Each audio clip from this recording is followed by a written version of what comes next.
Good morning, everybody. Welcome to Bellingham Unitarian Fellowship, affectionately known as BUF. I am Reverend Tessie Mandeville. I'm an affiliated minister here at BUF and have been for 11 years and counting, which I find very exciting. I hope you do too. It's my pleasure and my privilege to be serving as celebrant today. Our summer services are being coordinated by the Reverend Dr. Barbara Wells Ten Hove. There she is in the background there in the back, and we appreciate her service to BUF, especially during this period of transition. And today our service is being led by BUF member Carrie Koehnline and her longtime friend and my new friend, Judith Kaftan. And Judith has joined us from Seattle, and she's brought some entourage with her. Her wife, Mar, is here, and I think there's a brother and a sister-in-law, or a sister and a brother-in-law. But they're right up here in front, so y'all make sure to say hello to them after the service and welcome them. And thanks for making the trip up here. And we are glad you're here, Judith. So I've got a few announcements to share with you. We have a monthly Taizé service every first Monday of the month at 7 p.m. So that means it's happening tomorrow, August the 4th, 7 p.m. here in the sanctuary, also on Zoom. Oh yes, I meant to welcome our people on Zoom. Thank you for being here with us.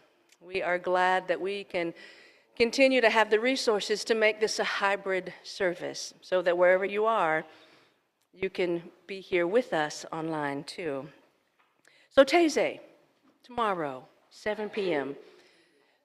Many of you know that our keyboard extraordinaire, Andrea Rackle, who's playing for our service today, has been playing for Taizé since we've been having this service and since 2018. But Andrea, I think, has been with BUF for 23 years, and so she was a child when she came, and but Andrea is in a different season of her life, and she has made the decision to resign from BUF, and we will miss her dearly, but we are going to bless her in every way possible and send her to the next part of her journey. So tomorrow at Taizé, this is going to be her final one, and so we've got a special service dedicated to her. She doesn't really know about it. But now she does, and she'll be playing it. So if you haven't come to Taizé yet, haven't had a chance, I invite you to join us tomorrow evening. It'll be lovely. Our theme, which seems very fitting, is Life is Change, Love Remains. We will sing together and pray together and meditate by candlelight. It'll be lovely.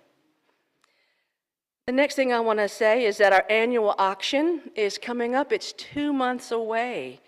It's on October the 4th. And so I talked with Drew Betts, who's one of the leaders of that, and she said that our donations are coming in at a steady rate, but at a slow rate. And so the committee is looking for more parties, services, adventures that can include a vacation stay or a guided tour or some other kind of adventure that you might think of. So there's going to be an auction table downstairs today in the fellowship hall, so I invite you to go down there and check it out and talk to folks. And Drew is standing up in the back, raising her hand. So this is Drew Betts, if you haven't had the opportunity to meet her. Or if you know her and you got things you want to say to her, there she is. Okay. And while you're down there at that auction table, make sure to grab a cup of coffee, talk to Judith's family that's here, meet one another, and just have some good fellowship together. And for our families that are here with children, we're so glad that you are here. And there's an excellent children's program today that's going to take place upstairs. We've got some teen child care providers. Yes, we do, sitting over there with their thumbs up. Awesome. And we're gonna talk to the kids in just a little bit, and then we'll sing you to your class. But I just want you to know that there's an opportunity for you to go upstairs in a little while if you'd like. And for our littles, maybe 2 years old and under, there's a wiggle room in the back there. And that way, if you feel like your child and yourself would not like the pressure of having to be quiet, please use the wiggle room. And that way you can see us and you can hear us and your child can play freely if that would make you more comfortable. So, there you have it.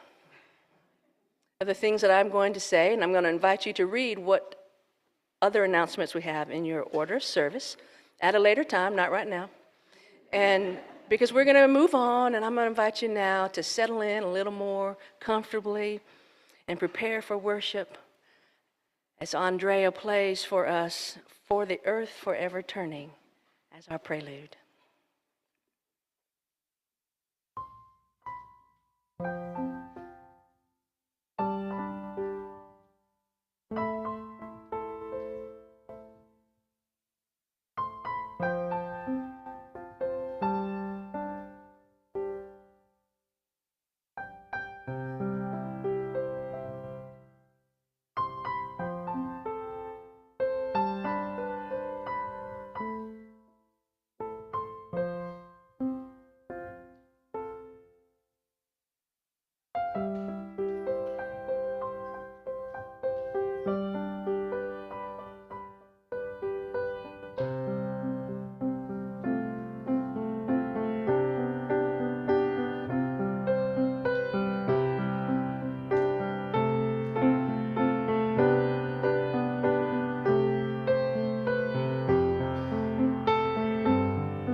A few months ago, our former minister, Reverend Paul Beckel, and we created a worship service together called "May the Forest Be With You."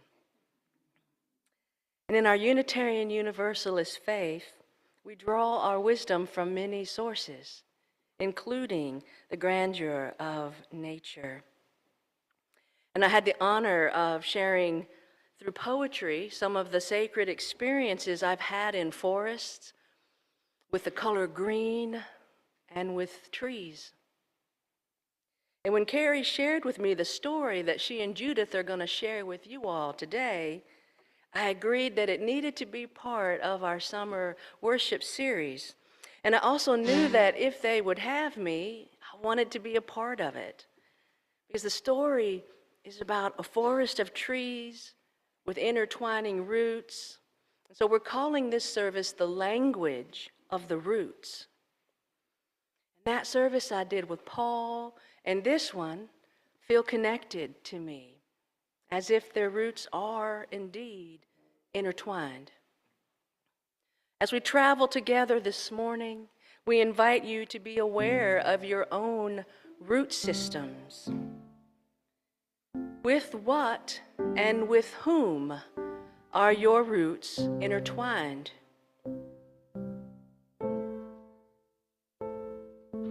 And And we invite you to think about the root system of this fellowship and all its life-giving connections.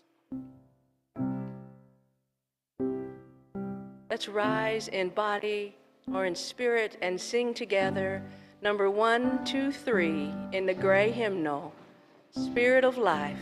I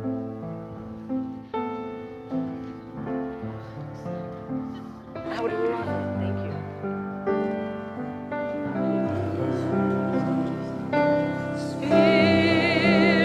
Spirit of life, come unto me. Sing in my heart, all streams of compassion.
Please be seated. And thank you, Barbara and Ron Ellis Quinn, for leading us in American Sign Language, that song.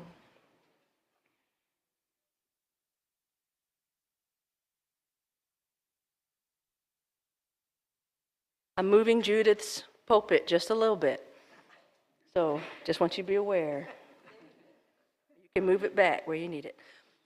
For our chalice lighting, I'm going to share a pantoum I recently wrote. And a pantoum is a style of poetry that has come to us from 14th century Malaysia.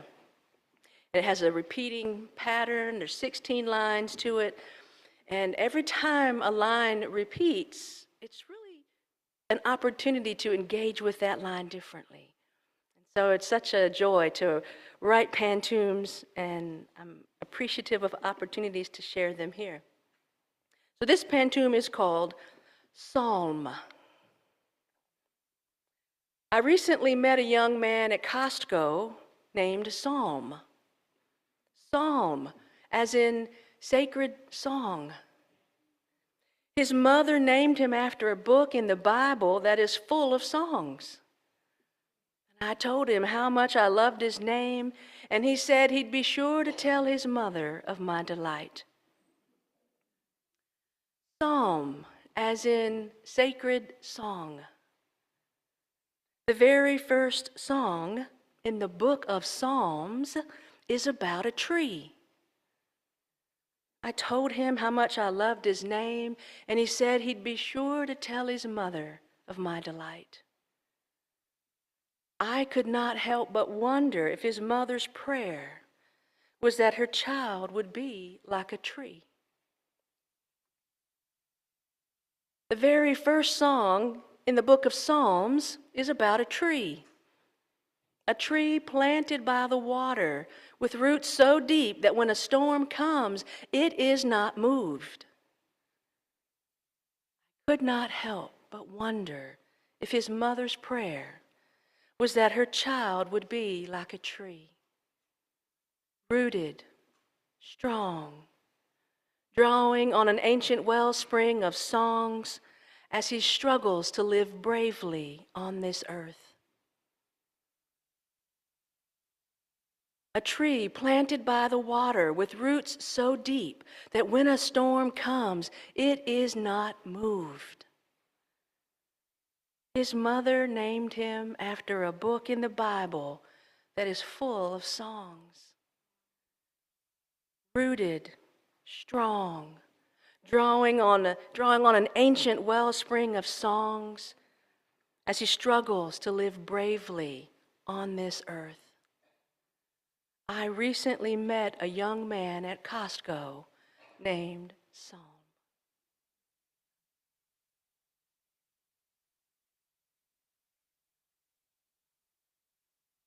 And so as Carrie lights our flaming chalice, we dedicate it to everyone, everywhere who is struggling to live bravely on this earth. May they be rooted. May we be rooted. May we be strong. And please join with me as we recite our covenant together. You can find it in your order of service. Love is the spirit of this fellowship, and service gives it life. Celebrating our diversity and joined by a quest for truth, we work for peace and honor all creation. This is our covenant. And now we get some special time with the children.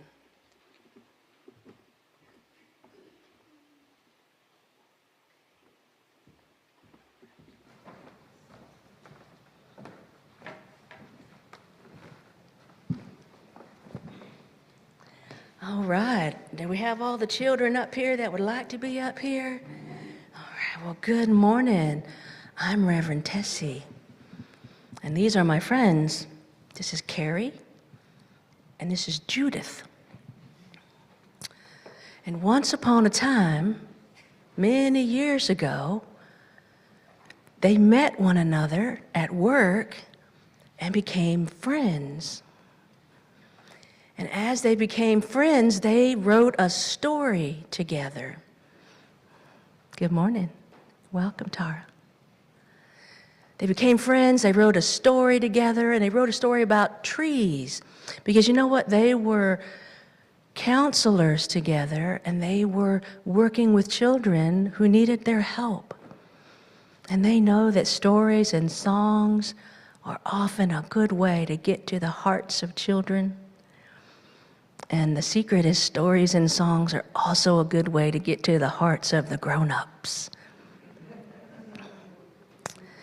So they wrote a song about trees and about the forest and how trees accept each other as they are and they grow in the ways that they're meant to grow. And they're going to tell that story a little bit later. So what we thought we'd do is we would, first of all, we'd try to dress in the colors we think of when we think of trees. So we got some, what do you see? Some brown and some green, some color, because some trees have fruits and blossoms. And then I decided I would dress as an animal that makes a home in the tree. Can you see what I have on?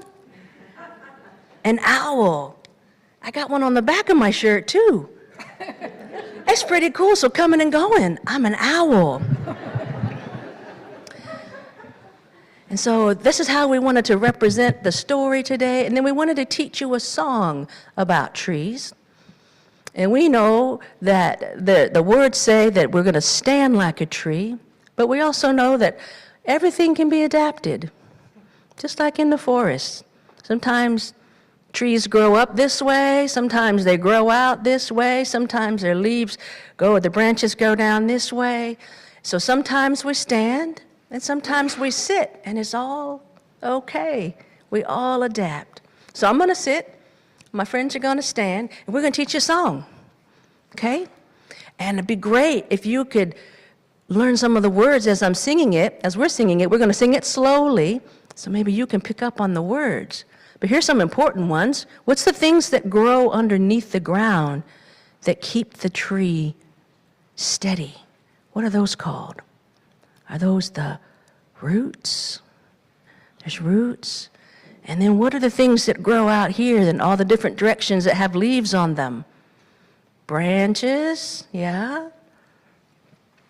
And some trees grow fruit like apples, yeah. Peaches, you like those?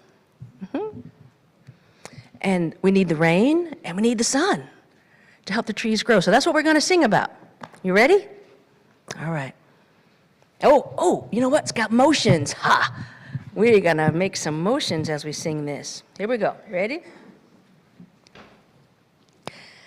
Standing like a tree with my roots dug down, my branches wide and open. Come down the rain, come down the sun, come down the fruit to a heart that is open to be standing like a tree with my roots dug down, my branches wide and open. Come down the rain, come down the sun, come down the fruits to a heart that is open to be standing like a tree. Yeah, I hope you enjoyed that. We had a good time singing it with you, and now you get to go upstairs with our friends sitting over here, or there's the wiggle room back there, or if you want to stay here with your parents, that's okay too. We're going to sing a song. We're going to sing one more song, but this song will be the one that helps you, walks you out of the sanctuary and upstairs. Okay.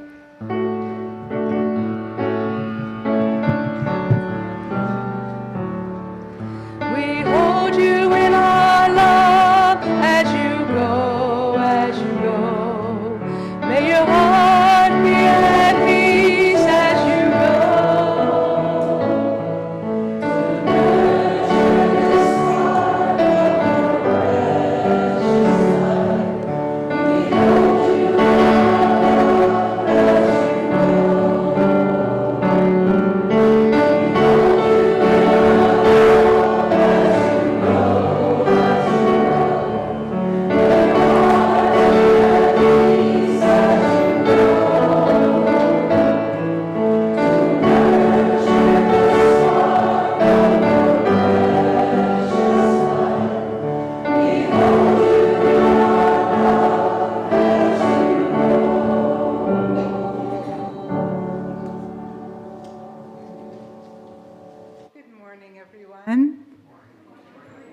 I'm Carrie Koehnline, and I've been a member of this fellowship for a really long time, but I've actually known my friend Jude longer.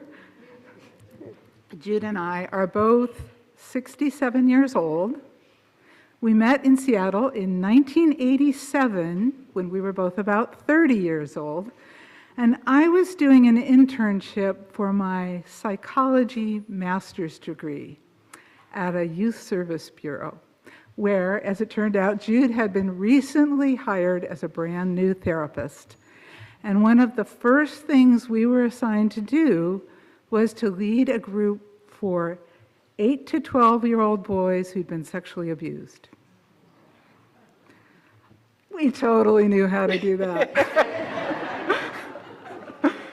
It was quite an overwhelming assignment, and what was so great about Jude was we both admitted ignorance immediately, but we got creative and we found our way, and we eventually ended up writing a little series of stories to hold and guide the group.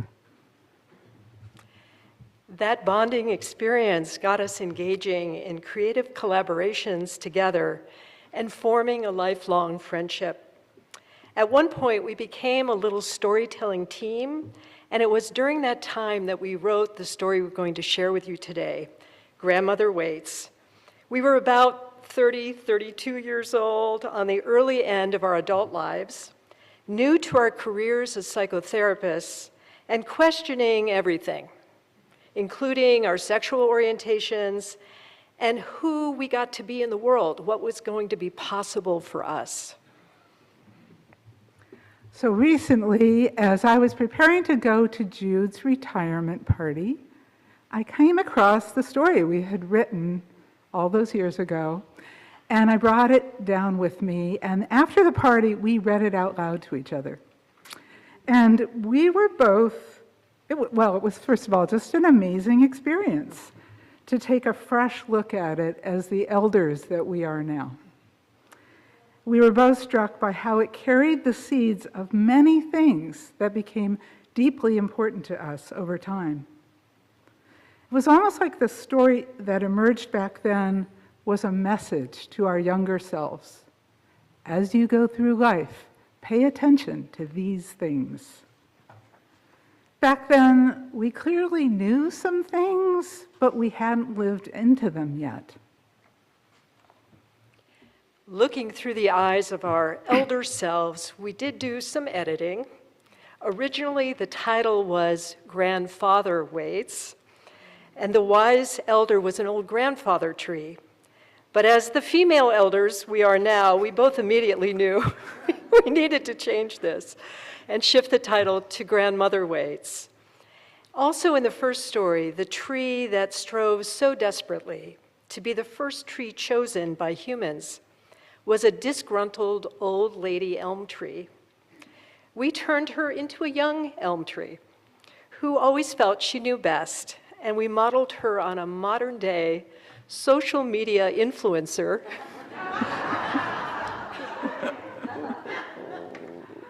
So we're about to share the story now, and because it's a little bit of a performance, you might be tempted to clap at the end, but we're going to invite you instead to just hold silence and breathe with us, and then we'll all get to listen to a musical response to the story from Andrea. And then we'll sing a little, and then we'll share some reflections. So we're going to shift modes.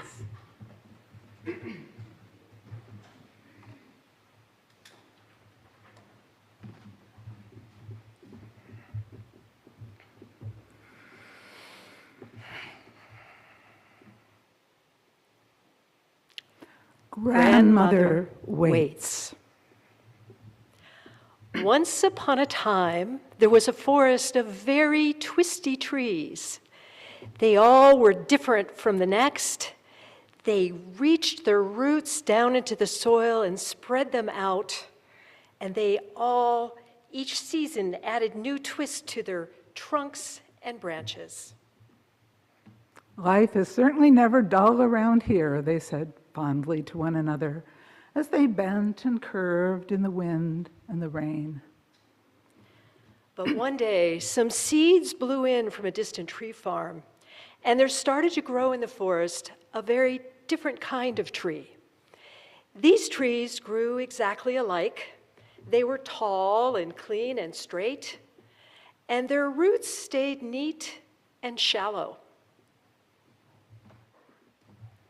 A few years later, human beings happened upon the forest and were surprised to find such tall, straight, perfect trees growing among the twisty ones. Aren't these beauties?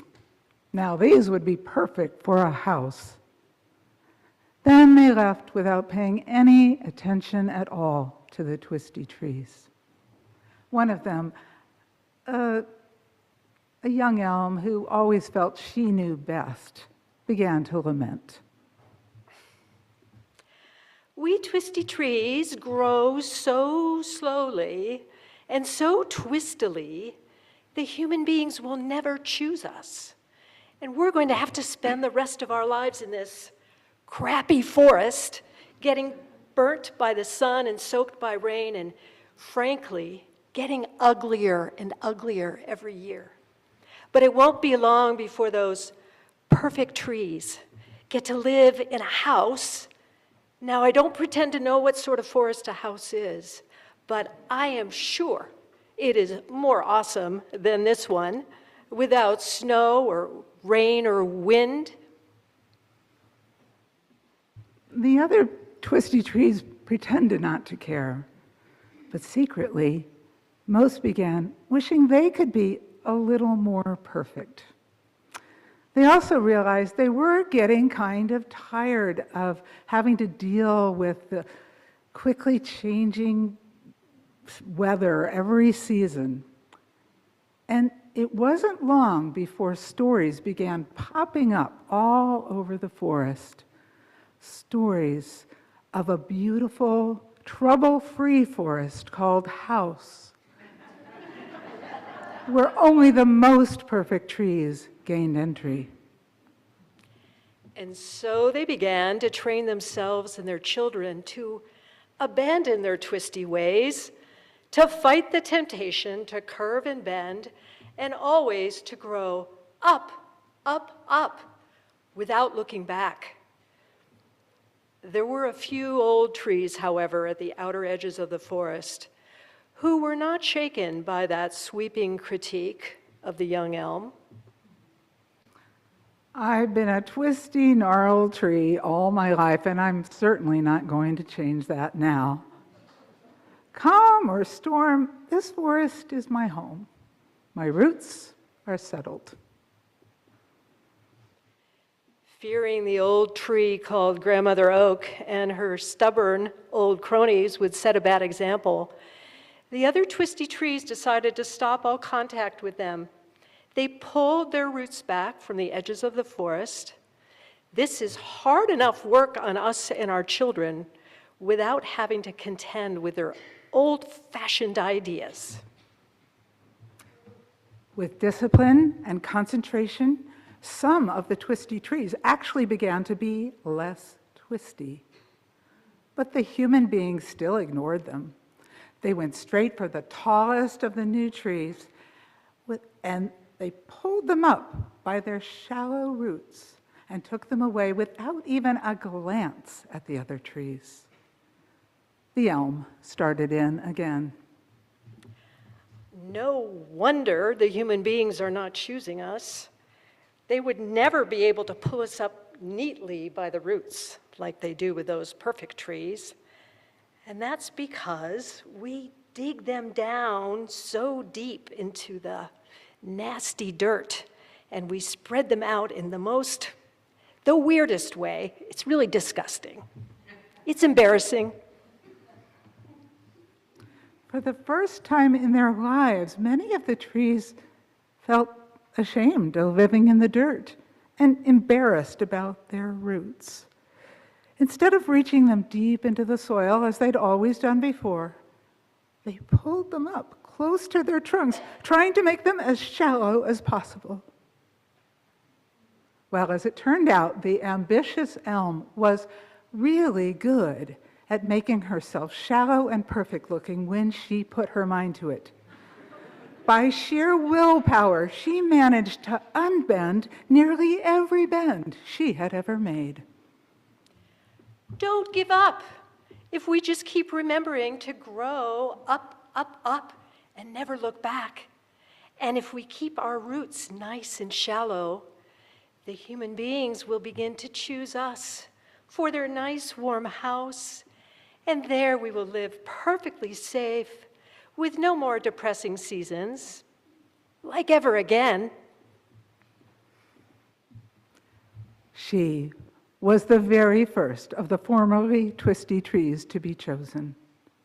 Her relatives beamed with pride as they watched her being pulled up neatly by the roots, which she'd successfully made so shallow. With a new burst of hope and inspiration, they worked even harder to straighten themselves and tighten their roots. And with joy, they watched even more of their own kind being chosen. Competition increased throughout the forest. to be the tallest, the straightest, the most perfect, and the most shallow. The seasons came and went, and as the years passed, something else was happening. At first, all the trees were far too busy to notice, but the time came when it was impossible to ignore. Everywhere they looked, leaves were yellowing, branches were withering, and trunks were rotting. It wasn't until a young tree died, his hollow trunk and shallow roots blown over in a mild windstorm, that one of the trees made a courageous decision. I have got to go and talk to old Grandmother Oak. And though it was so painful after years of shallowness, she bravely put her roots down, down, down into the dark soil and slowly reached them out to the edges of the forest until at last she touched the roots of the old grandmother tree. Why, hello, my dear. How good to have you come to me. It's been so many years. But you must be so tired. Your roots are not used to it. Oh, Grandmother, I didn't know if I was going to make it. I don't even know how to begin. I'm feeling desperate. We are in big trouble. These are dark times for the whole forest. And I wanted to come and talk to you because I was hoping maybe I could convince you to come and talk to us. I thought maybe you could make a difference. Maybe the others would listen to you. After they talked for a while and made a plan, she thanked old Grandmother Oak and then slowly pulled her strained roots back. Up above, with her leaves and branches, she began to cautiously share the news with the other trees. Some of them felt they didn't need any help. Some of them were too tired to argue, and some of them actually thanked her. On the night of the next full moon, the trees waited and whispered. She said she was going to talk to us. How? Through our roots, if you can believe that. What do you think is going to happen? I have no idea. And then the trees grew quiet, for suddenly underground, there was a feeling of warmth and a sensation in their roots many had never felt before, almost as if the earth itself were talking. Old Grandmother Oak had arrived.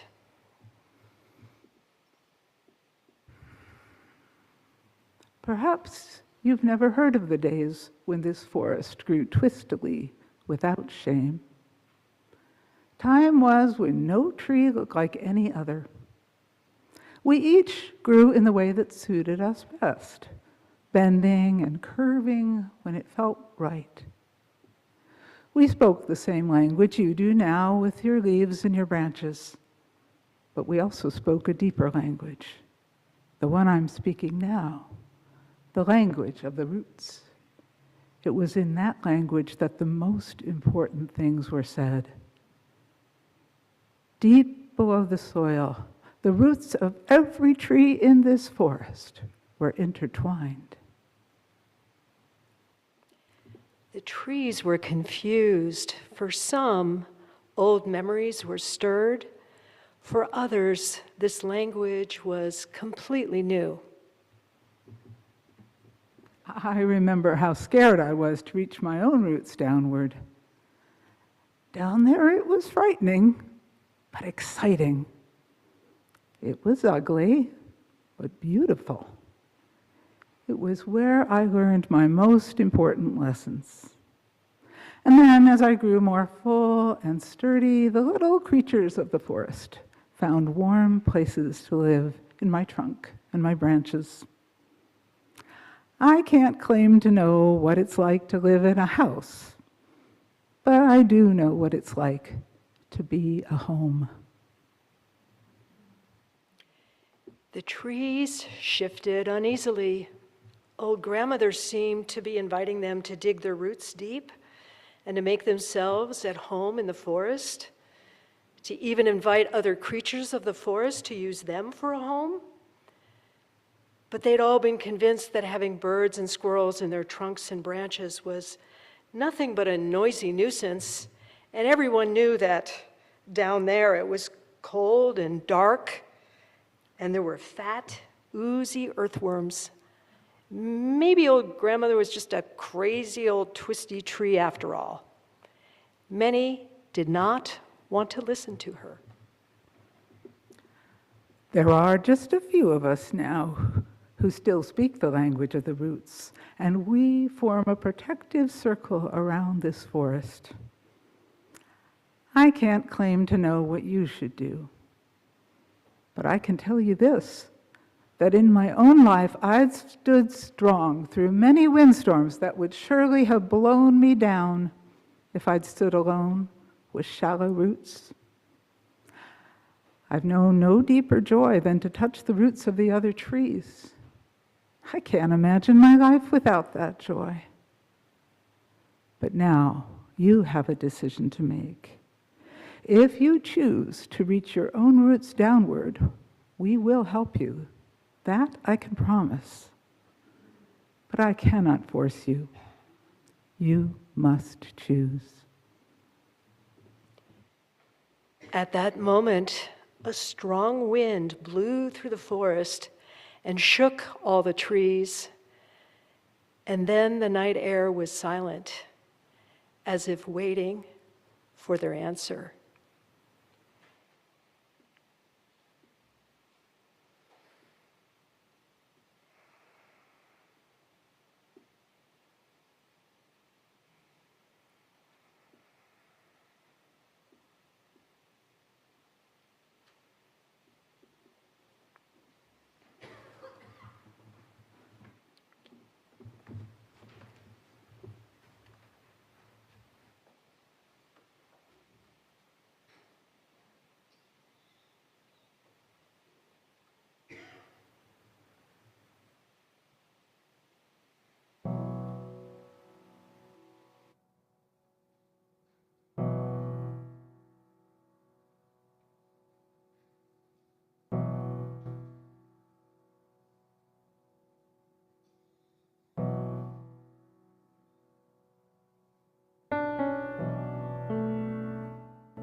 sing together, continuing that spirit of meditation in a great hymnal, number 194, Faith is a Forest.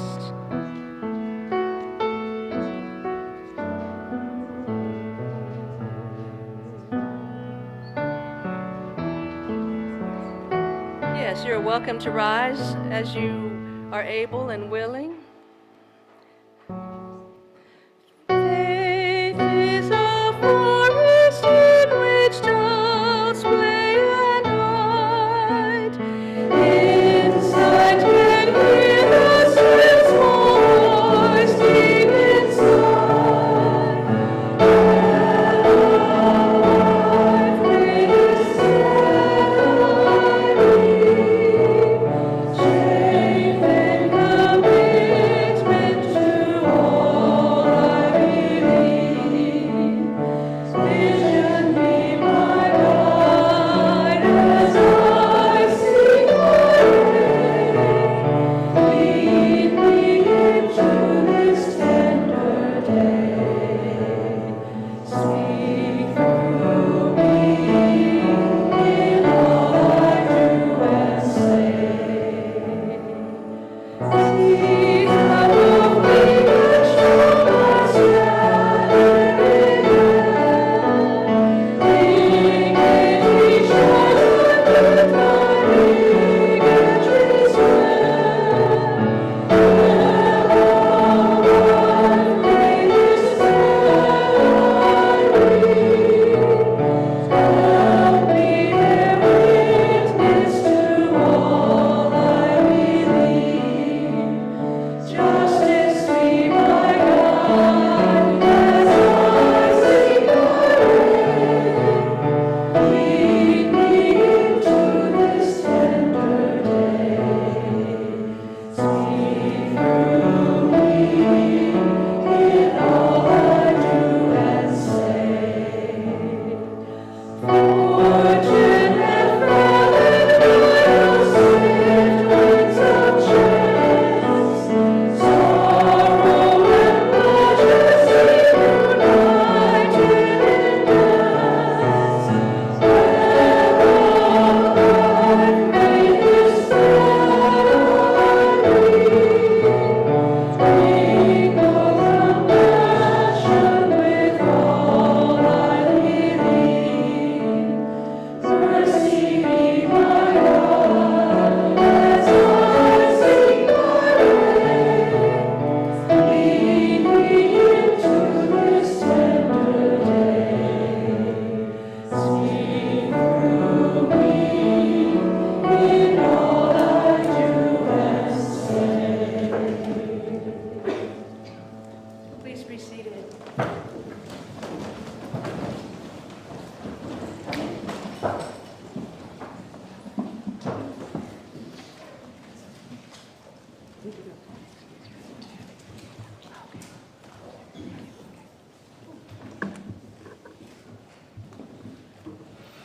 So we have to admit, writing the story did not save either of us from the challenges of being human.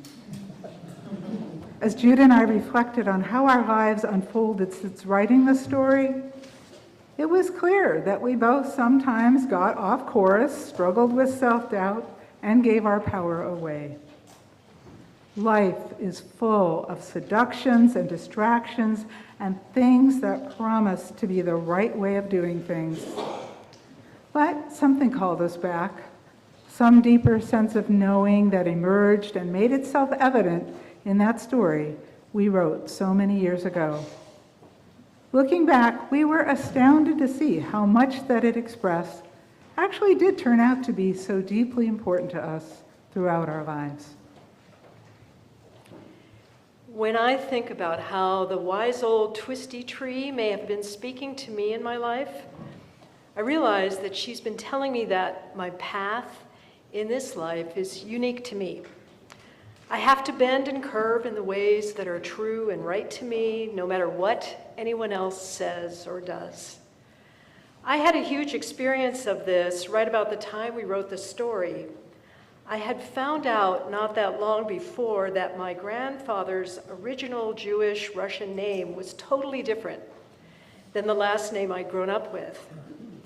I loved the new yet old name Kaftan, which had such a different shape and melody than the more generic Jewish name Greenberg I had been born with.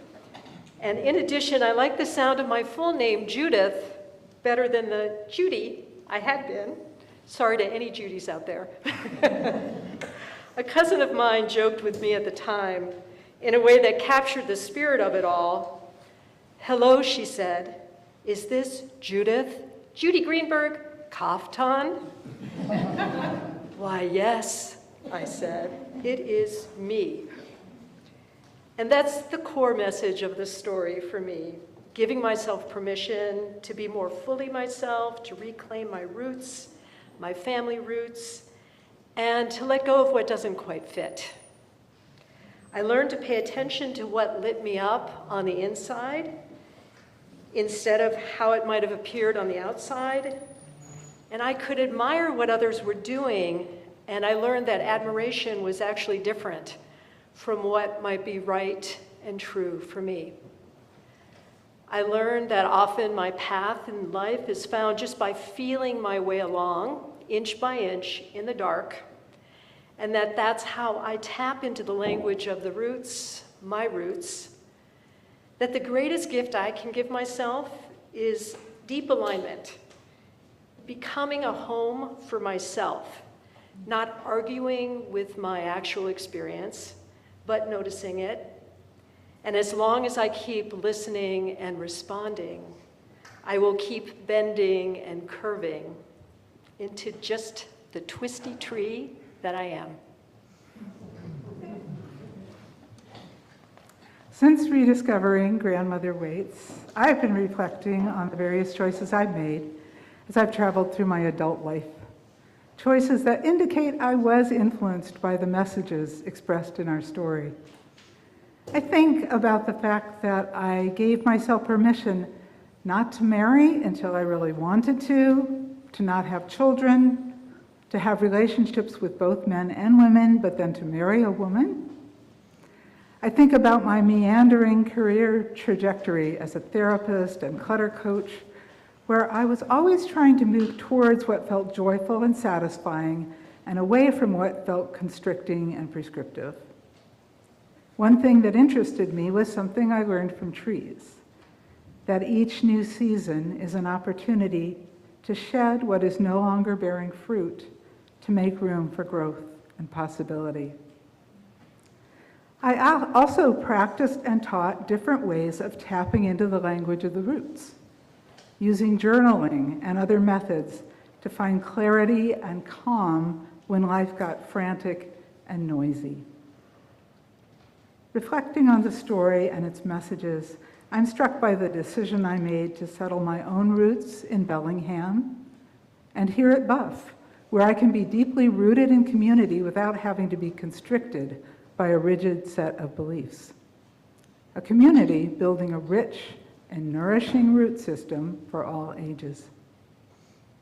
And finally, as we look at the story now as our 67-year-old, through our 67-year-old eyes, and listen through our ears, we're listening for guidance for ourselves as elders, and doing our best to be like the elder twisty trees in the story, who knew how to make themselves at home and be a home for others, to be a supportive presence, to extend invitations, to be patient, to listen, and to trust that, with the right nourishment, we can all grow into who we're meant to be. Thank you.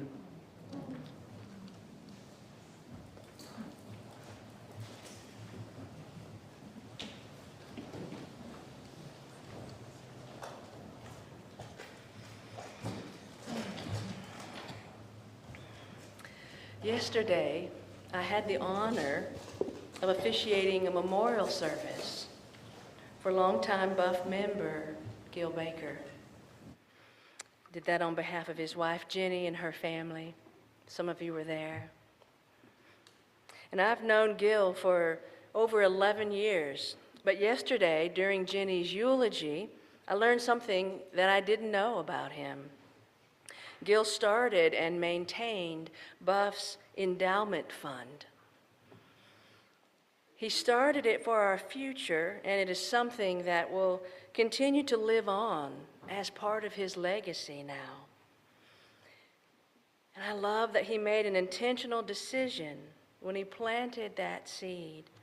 And as Buff grew and has grown over the years and put roots further down into the soil, we've had the privilege of being nourished time and again by generous actions like Gil's. At the start of today's service, I asked us to think about with what and with whom are your roots intertwined? And I invited you to think about the root system of this fellowship and all its life-giving connections. And Gil is definitely one of those people with whom our roots are intertwined. And I bet that all of us want to do our part to keep building a rich and nourishing root system that not only supports us right now, but that is here to support future generations who may or may not ever know the stories of what we did. But I am confident that they will be grateful. So in that spirit, we'd like to receive our offering this morning. And we want you to know that everything that is donated will go to the ministries here at Buff. For those of you on Zoom, you'll see a slide that gives instructions on how you may donate. And for those here in the sanctuary, our ushers are going to come by with an offering basket. So we appreciate your generosity. And Andre is going to play a lovely offertory.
Speaking of grandmothers, grandfathers, and being who we are meant to be, let's stand in body or in spirit and sing together in the Teal hymnal number 1051, We Are.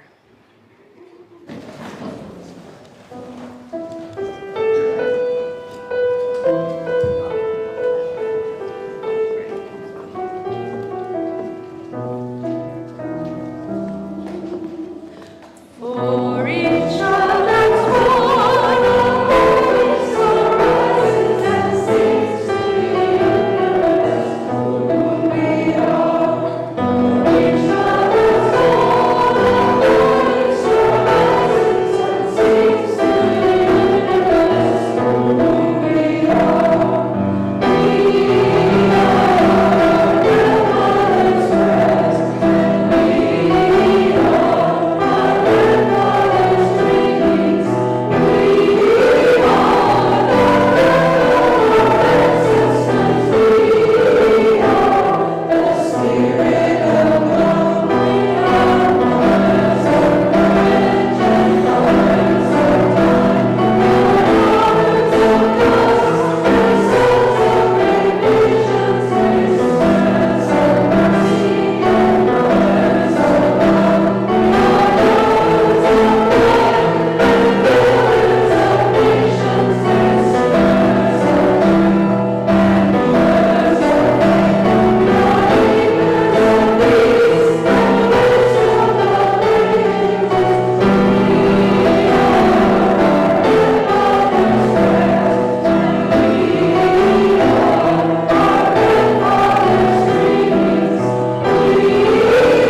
As Carrie extinguishes our chalice for us, I'll share a few closing words with you from the spiritual teacher, Ram Dass. He says, when you go out into the woods and you look at trees, you see all these different trees. And some of them are bent. You sort of understand that it didn't get enough light, so it turned in that way. And you don't get all emotional about it. You just allow it. The minute you get near humans, you lose all that. You are constantly saying you are to this and you are to that, and you are not enough this and you are not enough that, and that judgment mind comes in. And so I practice turning people into trees. Which means accepting them just as they are. Let's circle round for freedom.